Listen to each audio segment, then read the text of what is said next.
Cette guerre. Bonsoir Thierry Mariani. Bonsoir. Merci beaucoup d'être avec nous, député européen du Rassemblement national. Je le dis tout de suite, on vous présente souvent comme proche de la Russie. Quel mot vous utilisez, vous ?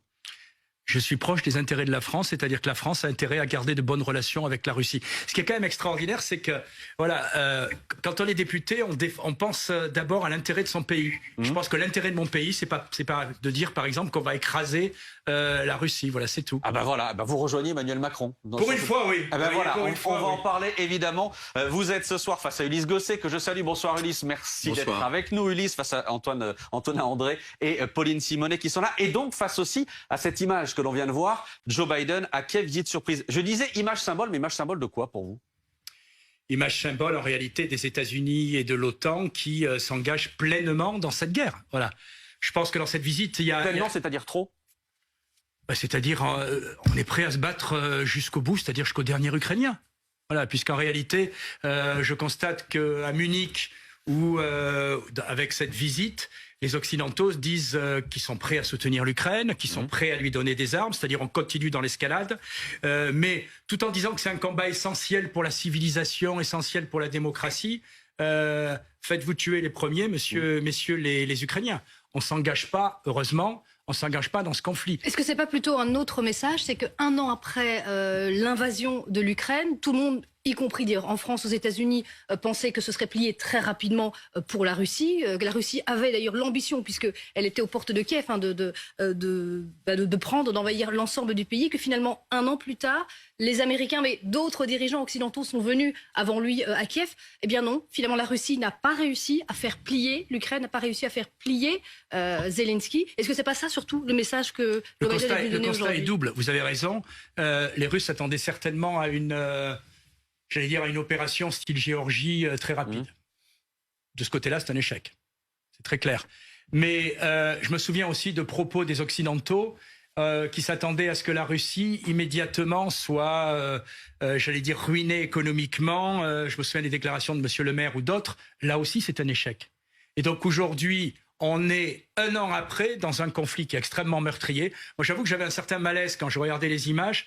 On visite un monastère, on se congratule, on s'embrasse. Et je me dis, pendant ce temps, il y a des pauvres hommes ou femmes qui se font tuer dans les tranchées, qu'ils soient russes ou c'est surtout ukrainiens. pour ce soutien, en réalité. Vous auriez pu dire que c'était le soutien d'une démocratie comme les États-Unis qui vient en aide d'un pays qui est agressé. Vous auriez pu voir aussi ce symbole-là aujourd'hui. Écoutez, moi je me souviens qu'à force de venir en aide aux démocraties en Irak, en Serbie ou ailleurs, à chaque fois les États-Unis, ça finit quand même de manière bizarre. Je suis pas sûr que les États-Unis aient déjà dit que la démocratie était en jeu en Irak. En tout cas, qu'il fallait sauver la démocratie irakienne. Alors, en tout cas, ils sont venus l'installer, paraît-il. Vous voyez le chaos aujourd'hui. Voilà.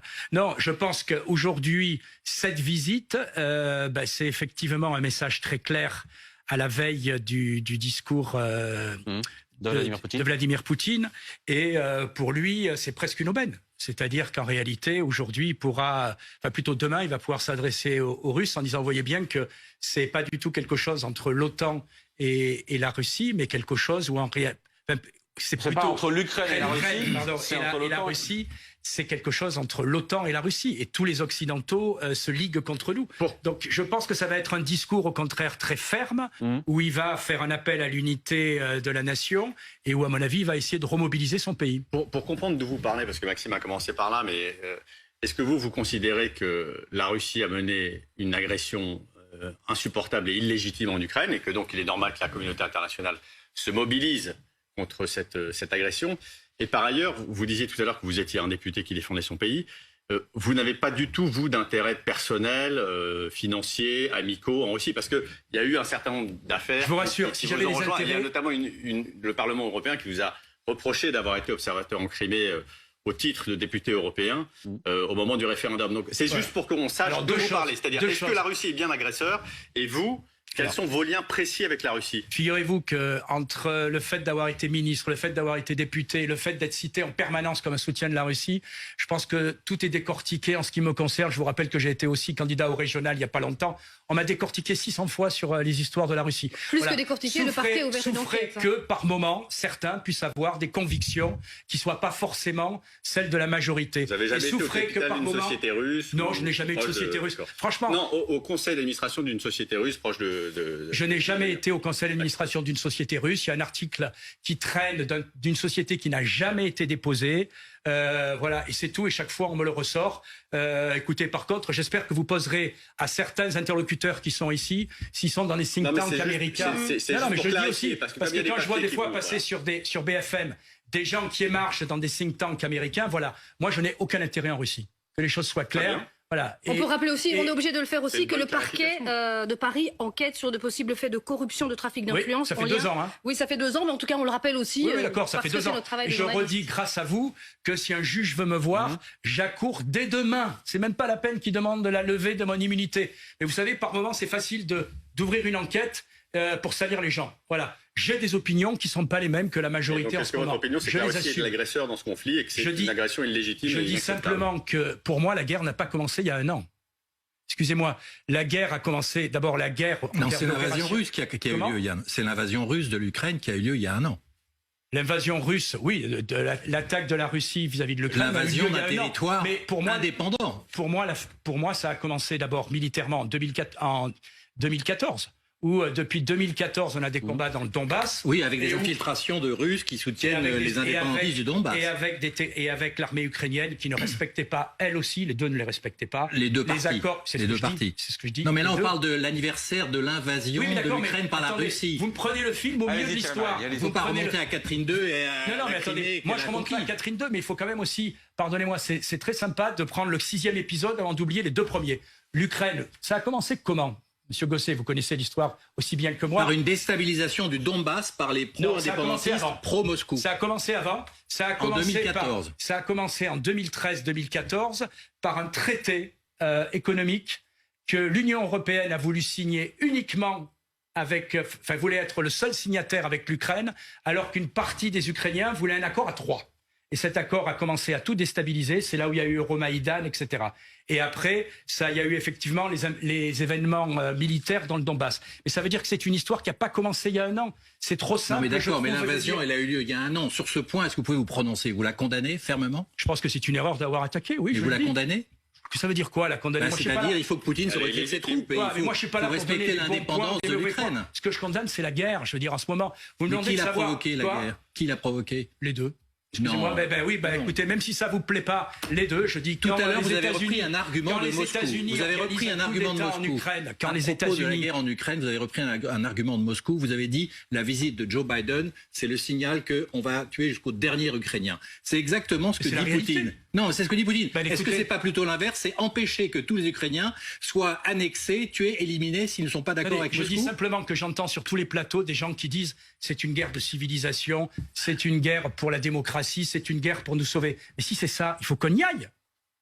Voilà. Si c'est aussi important que ça, je constate que M. Védrine, qui n'est pas exactement de mes opinions politiques, lui est beaucoup plus modéré, dit c'est une guerre de territoire, beaucoup plus classique, etc. C'est une guerre pour le respect de l'indépendance d'un pays et des frontières reconnues par les Nations Unies. Les Chinois eux-mêmes disent qu'il faut respecter les frontières. Attendez, ça, c'est quand ça vous arrange. Je veux dire, en Serbie, vous les avez respectés, enfin vous, pardon, pas vous, mais est-ce que les Américains les ont respectés, les frontières? Thierry Marelli, je voudrais qu'on se pose une question. Attendez. Les grands principes, on les applique quand ça arrange. Mais parlons de ce qui se passe aujourd'hui. On va parler de ce qui s'est passé aujourd'hui, précisément. Voilà. Je reviens à cette image. Biden à Kiev. Biden qui promet toujours plus d'armes. Regardez. Et hier, nous avons annoncé de nouvelles aides. Elles incluent des munitions d'artillerie, des lance-missiles, des systèmes anti-blindés et des radars de surveillance aérienne pour aider à protéger l'Ukraine contre les bombardements aériens. C'est la visite la plus importante de toute l'histoire des relations entre l'Ukraine et les États-Unis. Cette visite, dans les heures les plus difficiles de l'Ukraine, où elle combat pour sa liberté, pour les libertés du monde.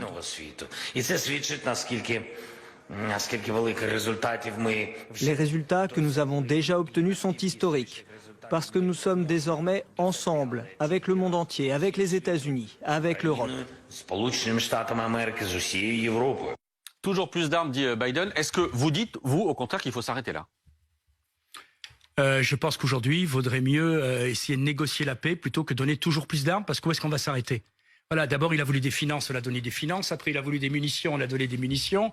Après, c'était des armes anti-chars, on a donné des armes anti-chars. des canons et des tanks. Maintenant, ce qu'ils demandent, c'est des avions. Voilà, là, c'est quand même l'escalade. Donner des avions, ça signifie... parce que Poutine continue d'avancer depuis 1 an, et même en ce moment, ça va peut-être vous satisfaire, de grignoter certains territoires dans le Donbass. Ça ne me satisfait pas, non mais caricaturez pas. Si Poutine arrêtait la guerre, il n'y aurait pas besoin de nouvelles armes. Oui, attendez, si l'Ukraine aussi était prête à négocier, si l'Ukraine, comme la Russie, avait appliqué les accords de Minsk, elle était prête à négocier jusqu'au massacre de Boutcha qui a rendu toute négociation impossible. Elle a jamais appliqué, je suis désolé, je lisais les deux ont provoqué la guerre en ne respectant pas les accords de Minsk. Voilà. Personne ne les a respectés, même Poutine n'était pas pour. C'est ce que je vous dis les deux. Voilà, les deux. Et il y en a un seul qui a envahi l'autre. Et je pense que il y en a un seul qui a envahi l'autre. Je pense que le rôle de la France ou le rôle de l'Allemagne, mais j'ai cru comprendre que finalement ces deux pays n'y croyaient pas à ces accords, c'eût été de faire respecter ces accords. Voilà, on était quand même présents quand il y a eu ces accords qui ont été signés. En réalité, on a signé ces accords et on s'est aperçu qu'on ne les a jamais fait respecter. Aujourd'hui, on a une guerre. Le problème, c'est comment l'arrêter. Et je suis pas vous dites comment l'arrêter, vous dites négocier. Poutine ne veut pas négocier. Attendez, je veux dire que quand, en 2008, par exemple, Nicolas Sarkozy a pris son bâton de maréchal et est allé négocier à Moscou et à Tbilissi, personne ne voulait négocier au départ. Voilà. Et moi, ce que je regrette, c'est que la France ne soit pas plus présent. On est, au niveau européen, le seul pays qui a un siège permanent au Conseil de sécurité. On est un pays qui a une grande tradition diplomatique. Voilà. Et d'ailleurs, on est le pays qui, par moment, a une position la plus équilibrée. J'avoue que je ne soutiens pas Emmanuel Macron, vous en doutez, mais la mise au point de ce matin me semble enfin nécessaire. Je le cite, Emmanuel Macron. Je veux la défaite de la Russie en Ukraine. Certains veulent avant tout écraser la Russie. Cela n'a jamais été la position de la France et cela ne sera jamais. Vous ne voulez pas la défaite de la Russie en Ukraine ? Moi, je veux... Attendez, mais le problème... moi, je veux que tout ça s'arrête. Oui. Voilà. Aujourd'hui... on n'est pas dans un moment où il y aura une défaite et une victoire tout de suite. Regardez, depuis 3 mois, en réalité, les lignes de France stagnent. D'accord, on avance d'1 kilomètre quelque part. C'est-à-dire que depuis 3 mois, les gens se massacrent pour rien. Pour rien. C'est comme Verdun. Comment ? C'est comme Verdun. Oui, non, mais c'est horrible. Voilà, c'est tout. Je veux dire, on est sur un plateau, on en parle, mais c'est... Mais vous parliez de la France, je peux vous dire une chose quand même qui est importante, puisque vous souhaitiez l'intervention de la France. La France, vendredi, jour de l'anniversaire de l'invasion russe, propose aux Nations Unies une résolution justement pour trouver un chemin vers la paix. Une résolution qui pourrait être adoptée. Ça, vous me l'apprenez, mais voilà. Catherine Colonna y va et elle va expliquer cela et elle a des chances d'être entendue. En tout cas, c'est l'objectif de la France, effectivement, trouver une solution pour arrêter la guerre. Mais la simple solution, ça serait tout simplement que Poutine retire ses troupes jusqu'aux frontières, au moins du 24 février 2022 et sans doute mieux aux frontières de 1991, reconnues par la Russie de l'époque. C'est bien pour ça qu'il faut qu'à un moment, il y ait une démarche pour proposer ce genre de démarche. Aujourd'hui, les deux interlocuteurs, enfin les deux pays belligérants ne se parlent plus. Voilà. Et donc, si on veut une paix, il y a un moment où il faut que la France ou un autre pays devienne un intermédiaire. On a un moment où on a cru à la Turquie. Oui, mais justement, la France, là, Emmanuel Macron, vous le citiez justement en disant que pour une fois, vous le soutenez dans certaines de ses déclarations. Emmanuel Macron, si on refait le fil, juste avant la guerre, il a essayé jusqu'au bout, il a été très critiqué d'ailleurs pour ça, jusqu'au bout d'essayer la guerre, il s'est rendu à Moscou, il a même été un peu humilié quand on a revu les images par la suite, en voyant qu'il pensait avoir tout résolu et finalement, Poutine a envahi quelques jours plus tard l'Ukraine. Aujourd'hui encore, il souhaite parler avec Vladimir Poutine, mais en fait, la réalité, c'est que Moscou...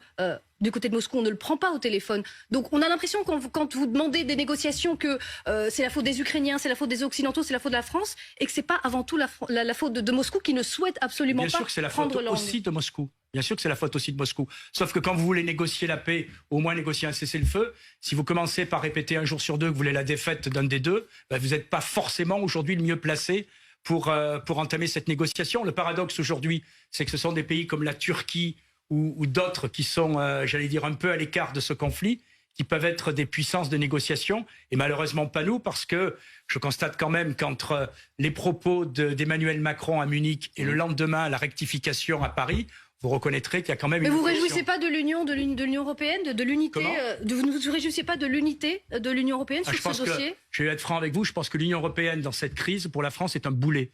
Pourquoi un boulet ? Un boulet. Parce que on est complètement pieds et poings liés à la politique européenne. Vous savez, on nous avait vendu une politique européenne commune, en nous disant « Ah oui, mais la voix de la France sera plus forte avec l'Union européenne ». Ben regardez, dans cette crise, Est-ce qu'on est plus, la voix de la France est plus forte qu'en 2008 quand il y a eu le problème entre la Russie et la Géorgie? Est-ce qu'elle est plus forte qu'en 2014, quand on est allé négocier les accords? Oui, elle est plus forte. Je vais vous dire pourquoi. Vous avez vu la pandémie, comment l'Europe s'est mobilisée pour obtenir des vaccins et des médicaments. Là, l'Europe a été plus forte, c'est la France aussi. Aujourd'hui, pour la première fois depuis le début de la guerre, les Européens sont d'accord pour coordonner leur achat d'armement, de munitions, pour éventuellement satisfaire l'Ukraine. Ça fait deux choses absolument essentielles. Les médicaments, le sanitaire, la santé et les armes que l'Europe peut maintenant coordonner. C'est un progrès extraordinaire, non? Avec toute l'estime que j'ai pour vous, vous me permettrez de ne pas être totalement d'accord sur les médicaments. Et c'est un autre débat. On a eu nos vaccins quand même. Oui, on a eu nos vaccins, mais je pense qu'on grâce au financement de l'Europe. Tous les pays qui les ont et la compensation des pertes dues aux vaccins. Tout seuls, on payait moins cher. Voilà, donc c'est l'Europe qui a financé les plans de relance, qui a permis aux États comme la France, l'Italie de survivre pendant la crise. 3 questions, si vous le permettez, une fois l'inverse. Combien on va toucher, combien on a touché et combien on va payer? Eh bien, on a touché les milliards qui ont été promis à l'Europe, qui ont été distribués partout, à l'Italie, à la France. On nous a promis 40 milliards sur ce plan de relance. Viva l'Europe! Jusqu'à présent, il nous reste 25 milliards à toucher. C'est-à-dire qu'on en a eu 20, c'est déjà pas mal. Et on va rembourser combien? Entre 60 et 70. Franchement... Ça nous a permis de tenir la crise. Attendez, je pense que pour emprunter un tel taux, n'importe quel banquier est capable de le faire. C'est pas forcément une bonne affaire. Une fois de plus, l'Europe nous coûte cher. Je reviens, si vous permettez, 2 secondes. Pour revenir sur la guerre en Ukraine, juste, M. Mariani. Oui. Est-ce que vous êtes allé faire un tour en Pologne, en Estonie, en Lituanie, pour voir un petit peu comment les opinions publiques et comment ces pays-là vivent cette agression de la Russie? Parce que vous avez un discours qui circoncie le conflit à l'Ukraine et à la Russie. En réalité, il y a un sujet qui est beaucoup plus global pour la sécurité en Europe. Et quand vous allez voir les Polonais, les Lituaniens et les Estoniens, je serais bien curieux que vous y alliez les convaincre, de leur dire que Poutine n'est pas un danger et qu'ils sont en totale sécurité. Non, parce que c'est ça l'enjeu aussi. Je ne chercherai pas à les convaincre parce que je comprends leur position. Quand est-ce que le dernier soldat du tsar a quitté Paris? Il y a 2 siècles. Quand est-ce que le dernier char soviétique a quitté Tallinn, Vilnius ou Varsovie? Il y a 30 ans. Eh oui. Donc je comprends les Polonais, les Baltes. Ce que je critique, excusez-moi, c'est qu'on est aspiré par ces États dans une politique de plus en plus belliciste, plus d'armes et tout. Aujourd'hui, le rôle de la Pologne dans cette crise, mais je les blâme pas, ils sont à la frontière. Voilà, on revient pas sur la géographie. Voilà, la Pologne est obsédée par la menace russe et ça se comprend avec l'histoire, mais les intérêts de la France, c'est pas forcément les mêmes. Voilà. Et aujourd'hui, on suit aveuglément la politique polonaise, on suit aveuglément la politique des États baltes. C'est eux qui font le tempo. C'est pas l'Allemagne et c'est pas la France au sein de l'Union européenne et c'est pas nos intérêts. C'est-à-dire qu'au lendemain de la Deuxième Guerre mondiale, on a fait un ensemble communautaire européen qui justement était censé nous protéger de la guerre et qui était fait notamment pour que nos intérêts européen au niveau du continent soit justement la paix. Donc en fait, ce qui concerne les Polonais, ça nous concerne aussi, M. Mariani. C'est comme ça qu'a été conçue l'Union européenne et c'est comme ça qu'on réagit aujourd'hui dans ce conflit. Et c'est assez étonnant de votre part, député européen, que vous remettiez en cause cette réaction-là. Je ne remets pas en cause, je vous ai expliqué au contraire que je les comprends. Voilà, que je les comprends. Mais excusez-moi, l'intérêt de la France, l'intérêt, si vous permettez, l'intérêt de la France, c'est d'avoir sa politique. Voilà. Si jamais l'intérêt de la France, désormais, c'est de s'aligner sur la politique européenne, voilà. Et c'est en ça, je veux dire, que je soutiens d'abord Marine Le Pen qui demande une conférence sur la paix. Et c'est pour ça aussi que je trouve une certaine sympathie aux derniers propos d'Emmanuel Macron, parce que j'ai vu que M. Zelensky avait dit ce matin que ses propos étaient inutiles. C'est toujours aimable, parce que tant qu'on ne fait pas tout ce que veut le président ukrainien, on est un bad boys. Voilà, je pense que par moment, heureusement, Macron pense encore un peu à l'intérêt de la France, qui n'est pas le même que la Pologne, mais je comprends les Polonais. Thierry Mariani, demain, discours de Vladimir Poutine très attendu devant l'élite politique russe à la Douma. Il pourrait y avoir aussi un meeting mercredi, d'ailleurs, on attend confirmation juste avant donc le premier anniversaire de la guerre. Vous attendez quoi de Vladimir Poutine demain, puisque vous nous parliez tout à l'heure de négociations, de paix, etc. Pour vous, que doit dire demain Vladimir Poutine ? Le rêve, ce serait qu'ils disent qu'il veut négocier la paix, mais vous me demandez ce que j'attends, c'est ça. Par contre, ce qu'il va faire, à mon avis, c'est pas ça. Je veux dire, vous pensez pas qu'après une visite, après ce qui s'est passé ces 3 derniers jours, c'est-à-dire Munich, avec la conférence pour la sécurité de l'Europe, etc. Vous allez encore dire qu'on a provoqué Poutine. Je dis pas qu'on va provoquer, mais quand vous avez tous les autres pays qui passent votre temps à dire on souhaite votre défaite, on souhaite vous écraser, on souhaite ça, vous attendez pas à ce qu'il fasse un discours à la nation russe en disant ils sont très gentils. Voilà, à mon avis, qu'est-ce qu'il va faire ? Et je répète, on est dans une escalade que je regrette. Qu'est-ce qu'il va faire? Il va faire un discours forcément à la mobilisation, forcément autour de l'unité nationale, à mon avis, de la Russie. Après, j'en sais rien. Je suis pas, vous savez, je sais pas moi qui écris les discours de Poutine. Sur ce point, la venue à Kiev de Joe Biden a changé la donne par rapport à Poutine. Oui. C'est un coup de maître pour Biden d'avoir été là la veille du discours de Poutine. Mais qu'est-ce que ça change? C'est-à-dire que la guerre à laquelle on assiste n'est plus la guerre entre la Russie et l'Ukraine. C'est plus une guerre régionale. On est face, en réalité, à un affrontement de la superpuissance mondiale, l'Amérique, face à la Russie. Et le signal est très clair. Et c'est pour ça que les Ukrainiens ont apprécié cette visite, car ils savent qu'ils ne pourront pas être abandonnés par l'Amérique et par les Européens. Vous êtes sérieux? Mais absolument. Et surtout, demandez aux Kurdes s'ils n'ont pas été abandonnés par les Européens et les Américains. On les a laissés se faire massacrer par les Turcs. Biden se rend à Kiev pour dire aux Ukrainiens: nous sommes avec vous jusqu'à la victoire. Pas question de ne pas quitter l'Ukraine tant que nous n'aurons pas une défaite de la Russie. Et surtout par rapport à la question que vous posez pour demain, ce qui change pour Poutine, c'est que maintenant, il est face à face à Joe Biden. On est dans un face-à-face États-Unis-Russie. Et Biden a vraiment posé les lignes de l'affrontement. Maintenant, que va dire Poutine? Certainement, ça sera un discours de combat. Ça sera un discours jusqu'au boutiste pour dire l'Empire russe est attaqué. La preuve, Joe Biden est à Kiev. Que va-t-il faire en ayant dit cela? Est-ce qu'il va déclencher une nouvelle mobilisation? Est-ce qu'il va dire aux Russes: allez combattre, allez mourir pour le Donbass? Est-ce qu'il va déclarer la guerre? J'en sais rien. La mobilisation, la guerre, elle est déjà déclarée. Est-ce qu'il va déclarer la mobilisation générale? Je n'en sais rien. Si je savais ce qu'écrit, je ne suis pas la plume de Vladimir Poutine, si c'est une confidence. Voilà, je dis simplement qu'on est dans une escalade. Voilà, c'est sûr. On est dans une là où impasse. je vous rejoins, c'est qu'on est dans une escalade parce qu'aujourd'hui, c'est la Russie seule contre tous dans son discours, seule contre, et en particulier les États-Unis. Et donc, on est dans une escalade et tout ça n'est pas bon. Voilà. Il y a les Chinois quand même qui soutiennent encore Vladimir Poutine. Oui, mais discrètement ou timidement. Je ne sais pas quelle épithète quel mot on peut employer. Une toute dernière question, Thierry Mariani. On le voit, on arrive à ce premier triste anniversaire de la guerre. On a l'impression qu'aucune de vos convictions n'a été ébranlée par tout ce qui s'est passé, par tout ce qu'ont fait les Russes depuis un an. Les déportations de gamins ukrainiens, les massacres du côté de Boutcha, etc. Tout ça n'ébranle pas vos convictions. Attendez, vous mélangez tout, pardonnez-moi, mais qu'il y a eu des crimes de guerre, j'en suis persuadé. Malheureusement, je ne connais pas de guerre sans crime de guerre. Voilà. Et c'est inadmissible, il faudra qu'il soit jugé. Du etc. côté de la Russie, vous voulez dire? Des deux côtés, madame. Des deux côtés, madame. Voilà. Quand la Commission, enfin plutôt quand le Parlement européen veut mettre en place un tribunal pour juger les crimes de guerre, j'aurais voté des deux mains si ça avait été les crimes de guerre. Moi, j'ai vu pendant, excusez-moi, un certain temps aussi des civils assassinés dans le Donbass. Ça faisait bouger personne sur les plateaux en Occident. Voilà, donc j'ai jamais dit que j'étais pas choqué par tout ça. Voilà, j'ai jamais dit que j'approuvais en bloc. S'il y a eu déportation, ce qui reste à prouver, bien sûr que c'est condamnable. Je suis persuadé qu'il y a eu des crimes de guerre des deux côtés. Bien sûr, c'est inadmissible. Mais après, et les déportations, vous en doutez aujourd'hui? Il y a eu une enquête de l'ONU très bien documentée sur le sujet. Oui, c'est pas très clair. C'est très documenté. Bon, de toute façon, s'il y a eu des déportations, c'est évident que c'est condamnable. Après, c'est pas si facile que ça, puisqu'on parle de villes qui ont été occupées, des parents qui avaient par moment disparu, voilà. Mais s'il y a eu déportation, bien évidemment que c'est. Est-ce qu'il y a une alternative à Poutine à Moscou? Ce sera la dernière question d'Ulysse Gosset. Aujourd'hui, je ne pense pas. Ou plutôt, si vous demandez dans le personnel de gouvernement ou politique, je crois que l'alternative peut-être être pire.